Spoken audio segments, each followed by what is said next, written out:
Hello everybody, my name is Russell Shaw and I'm with the John Maxwell team, and one of the things that I truly love to do is executive coaching.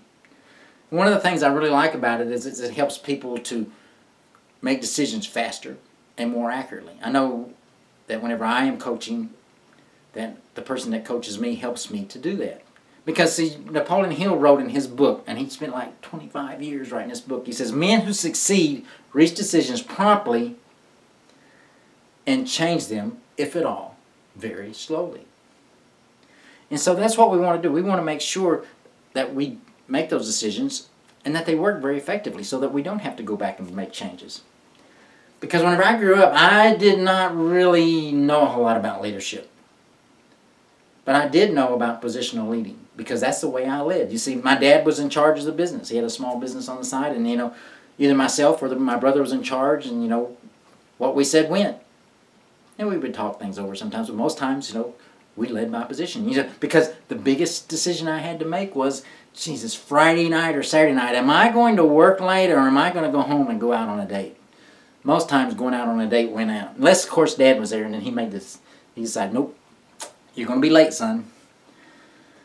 But the thing about it is, growing up like that, I just didn't really know a whole lot about leadership. And then whenever I went in the military, I found out, there's a lot of people that lead by this type of leadership. Because I remember whenever my friends started getting promoted, and if we were peers one day and then he was in charge the next day, it's like, see what's on my collar? It says, you have to listen to me now. And so they learn to be positional leaders. Now they do have leadership schools that will help you get that out of you, but the thing about it is if you don't have somebody to mentor you, you become really attached to this idea of being a positional leader. So as I spent time in the military, and then I went to this place called Fort Greely, Alaska. And in Fort Greely, our job was to make sure that we supported the civilians in the military that came there to test their equipment that the military was going to buy to see how it was going to react in the sub-zero temperatures. And so they would come out there and then we would take care of them, and we always enjoyed it. But equipment does really act strange at these temperatures. I remember when I went there, I had to prepare my truck.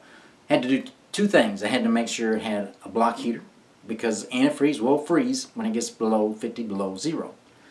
And I also had to make sure I had a battery blanket, because whenever you go out and you get in your car and you're sitting on a block of ice, that's what it feels like, and you turn the key, if you don't have a battery blanket, then little electrons are saying, I'm not moving, it's cold, I'm sitting right here.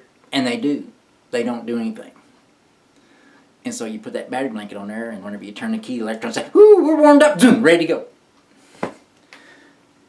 And the third thing is, whenever you go down the road after you get started, you're going down the road like this, because you got square tires, as they call it up there, because you got that flat spot on your tire. And what's really bad is, if one of your tires didn't have air in it, you don't know it because it's frozen. All of a sudden you go down the road, boom, oh no, you got a flat. Now you're out away from the house and got to do it in the cold. You're going to do it in the cold anyway, but still. But these are things that had to be tested, and that was part of our job, was to make sure the tests went off well and that they got all the information they needed and all the data was taken care of. But the thing about it is, we got a new commander, and he was a muscle flexing. So I'm going to show you I'm in charge. And so he did. He come in and says, we're going to go to the field. Summertime came, so we went to the field. Problem is, we don't do that stuff.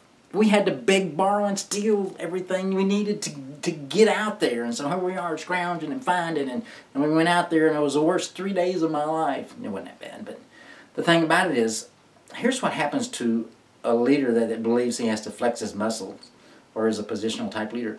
He loses respect for the people. It's like, really, he makes this kind of decision? And then whenever he does make some good decisions, it's harder for him to get buy-in.